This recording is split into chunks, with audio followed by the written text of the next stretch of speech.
Follow the rules as well for their safety. Above your heads, that's an animal spotting guide. It will help you identify some of the animals that we might get to see out here. So if you spot something that is out there, it seems like I didn't, you are more than welcome to let me know. Now we just entered the little eatery forest. Let's see what kind of animals we can find around here. Yeah. Usually around those watering holes we can find black rhinos. And I think the trunk ahead of us spotted one.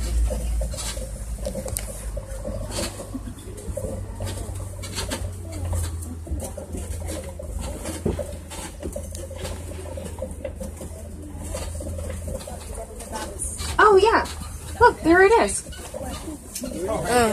It's really close to us, guys. Now this black rhino has a pointy mouth. That's the easiest way to tell them apart from white rhinos that live in the savannah, because white rhinos have a more flat and wider mouth. It's because those eat directly from the ground, and these are more browsers. They eat from the foliage of the plant. Also, these are a bit smaller. These can weigh 3,000 pounds. As for white rhinos, they can weigh 5,000 pounds, so they are more chubby, a bit bigger. They're both gray in color. Me? Now those up there are the bongos. Can you see the baby bongo laying down? That's so cute. The bongos are the biggest of the forest antelopes. Males can weigh 900 pounds. All that we see right now are females. We can tell they are females because their horns tend to cross each other or stay more together. As for the horns of the male, they are very thick and stay separated. But these antelopes are in great danger due to deforestation. We can try to help them by recycling paper and using it more responsibly.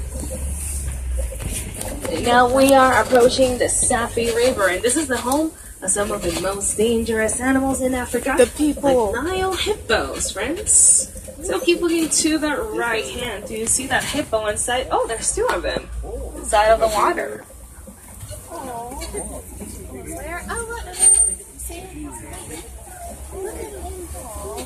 I love hippos. I feel like they feel like... Look, they're so dangerous, and the duck's like, I don't care. I'm here for the brothers. I want a hippo. let's get out of the water. He's getting fed. And there's some more on the left. They're underwater. Now hippos can only hold their breath for up to 8 minutes under the water, and if they fall asleep while being submerged, their brains are programmed for them to come up, get some air, and go back down without ever waking up. Where are they? Oh, that's a swamp. In the island, other than the vultures, you're going to see plenty of pink-backed pelicans, like that one that's flapping those wings. Pink-backed pelicans get a pink coloration on their skin, so even their legs, but not the feathers, during the mating season. Both parents attend the nest, and chicks hatch after 30 days. Down there on the river, those are the Nile crocodiles. Crocodiles. You can tell by the face. They have tiny... The Nile crocodiles happen to have the strongest bite in the whole animal kingdom. 2,000 pounds of pressure per square inch. That means that they can crush the bones of the prey very easily. Does anyone know how long they can stay under the water, like holding their breath for? 10 minutes. 2 hours. 2 hours? Jesus. And sometimes these animals have to spend almost an entire year without eating anything at all, just because they depend from migrations of animals like the sea rats, the wildebeest, and such. Talking about those, we are about to enter the savannah. That's why you see that the vegetation is changing dramatically. That's where those sea rats and wildebeest live. Now you're going to see that gigantic tree on the right hand. That is the baobab tree. We use it to mark the entrance of this new environment. and it remains leafless for 9 months of the year, so it can conserve water inside the trunk during the dry season. As you can see up ahead already, savannas are much drier environments. We don't get as much rain as the forest. And yet, this is the home of some of our favorite animals like those giraffes and even the lions. Oh, lions.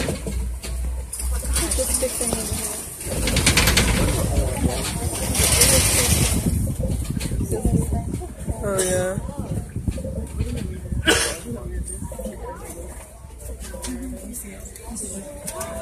Whoa. Just at the bottom of the hill, you're going to see the Ankoli cattle to the right hand. You can see a giraffe from here also. Oh my god, I never... Damn. Look at those amazing horns. They can measure 4 feet long, and they have a honeycomb structure inside. Blood runs throughout the horns to disperse the excess of body heat, just like a cooling system for the cow when it's really hot out there in Africa. By the way, horns can measure 4 feet long. I think you said that already. Do you see the giraffe coming on the right hand? Yeah. Look at the giraffe. Giraffe wants to say hi. They just want to say hi. It's because of giraffes that we put up those wires that you see that are surrounding the trees out here. Giraffes insist on eating the bark of the trees, and that is a really bad thing for the tree, of course, because the bark is a protective layer. So if we want our trees to last a long time, then we have to put those up. That's kind of sad.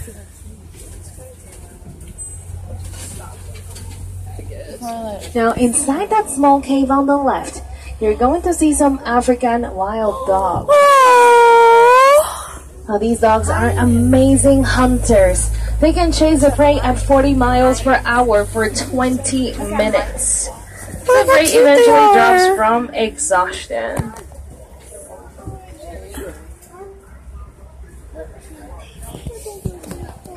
Every patchwork is unique to every individual, and that's how they can tell each other apart, even from a distance.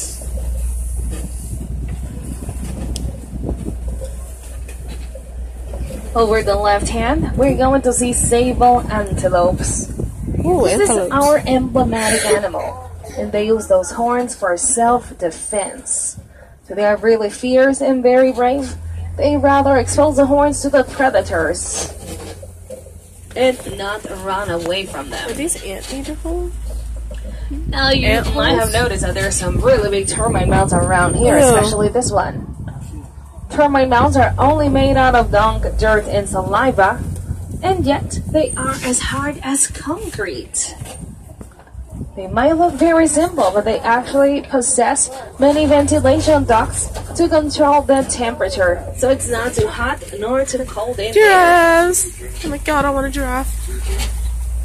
Now, seems like we're getting closer to those Maasai giraffes. Oh my god, yes. That one's gonna go across the road. Keep looking at them in case they stick out the tongue, which is very likely to happen. There's one right here. There's one right here. There's 2 of them over the right hand eating from the tree. Right here.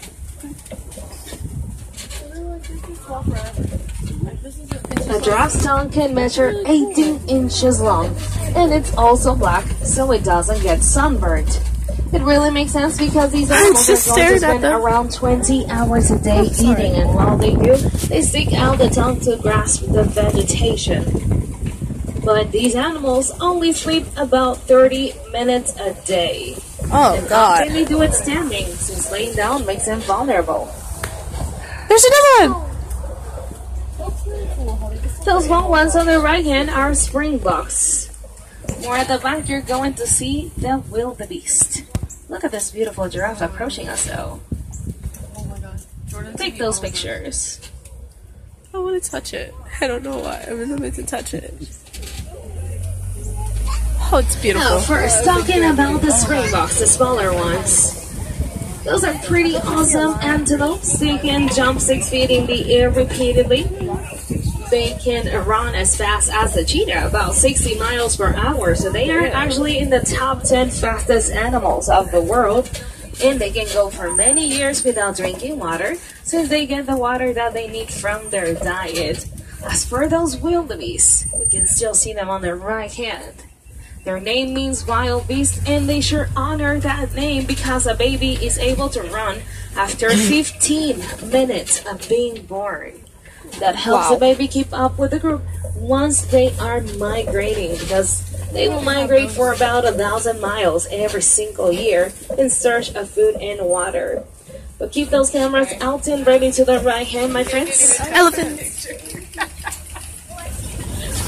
Oh, its ears are down. A beautiful tembo or elephant. And also to the left, on the top of the rock, those are monkeys. And you see the babies playing around by the fallen tree? These are very shy monkeys. It's really rare to see them. See the babies now? And then the females are on the top of the rock.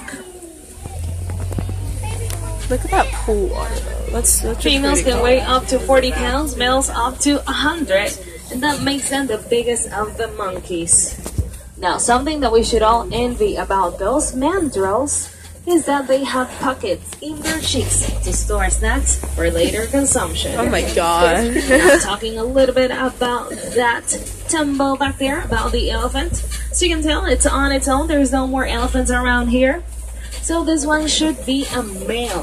Why are males separated from females? Well, it's just that elephants are matriarchal animals. That means that the females are in command and that males are not allowed to be part of the group. So they have one of two options once they are teenagers. They have to abandon the mother side and they can either go on their own or join a small group of males. I don't like that sound. It's scary.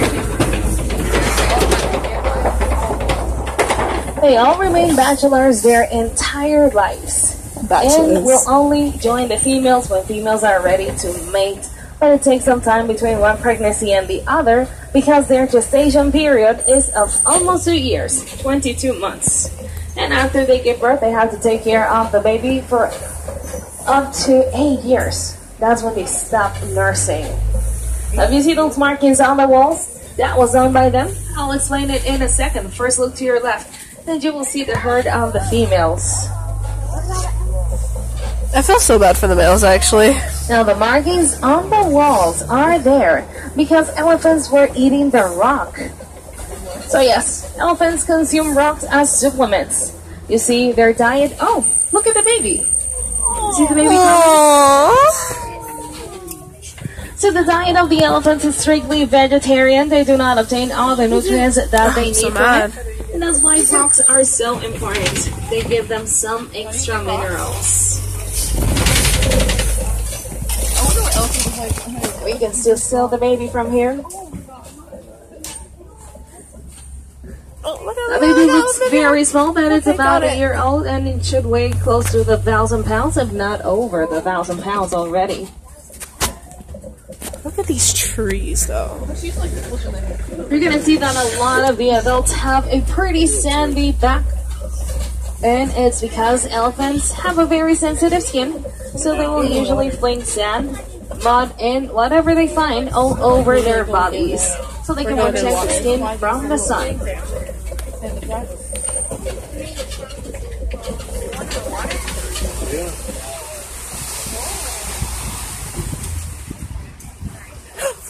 Oh my god, flamingos. And now we're going to see the greater flamingo, the lightest species of all the flamingos.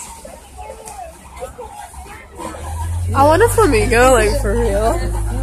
If you notice, there's about 5 of them that are not completely pink. Those are the babies. By the way, these antelopes on the right hand are Patterson elands. You're going to see 2 females and their youngs. The flamingos, the greater ones, obtain that pink coloration from crustaceans that contain beta-carotene as a pigment. The babies will take about 2 years to get the full pigmentation. You still have to eat a lot more of that diet.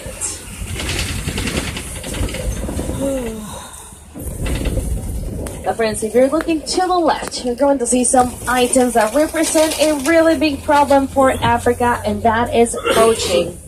The central part has already lost more than 60% of its elephant population. You already know how much long it takes them to reproduce, so we really have to act now that we have some time in our hands, or else they will go extinct in no time. Up there on the right hand, we're going to see some white rhinos laying down. They're all covered with mud, just to keep insects away and to stay fresh. And of course, they take the mud bath there on the left, that mud pit. There's a mud pit. Rhinos are also being hunted for their horns because people believe them to be medicinal, even though they are only made out of keratin, the same protein of our fingernails and our hair. Now friends, if you see like a yellow horizontal line way at the back, that is a cheetah. What? Oh, there's one walking over here. That's much easier to spot. What's right there? Oh my god! Oh, there's 2 of them, guys. There's one laying down over there. Look at this one. Seems like it's trying to hunt something. We're like watching the birds. Oh my god, I missed my... Now these cats have natural sunglasses. Those black lines that go from the eyes to the mouth are there to reflect the sun glare. It helps them see better during the day, and they need them because they are diurnal hunters. Now when those cats set eyes on the prey, they can start chasing, then reaching 60 miles per hour. Oh my god, there's another rhino. Seconds. There's 3. Now guys, keep those cameras out and ready, especially to the right hand. We're gonna see the white rhinos a bit better.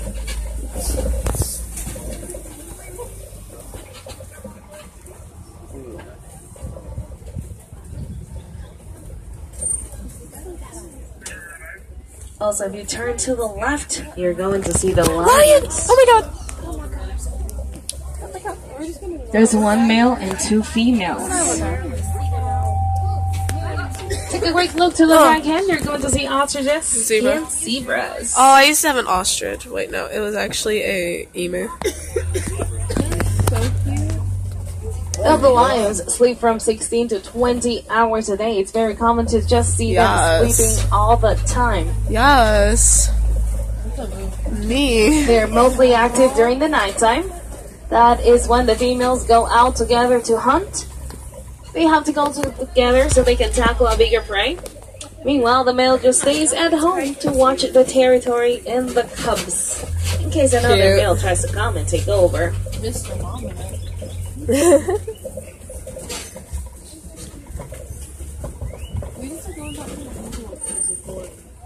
There's holes.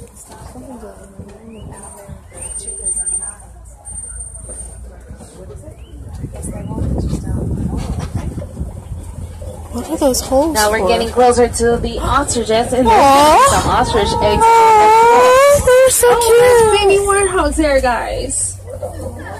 There's the mother and the 4 babies. I want a zebra for real though. Oh my god, look at the eggs! See the ostriches and their eggs. Oh my gosh.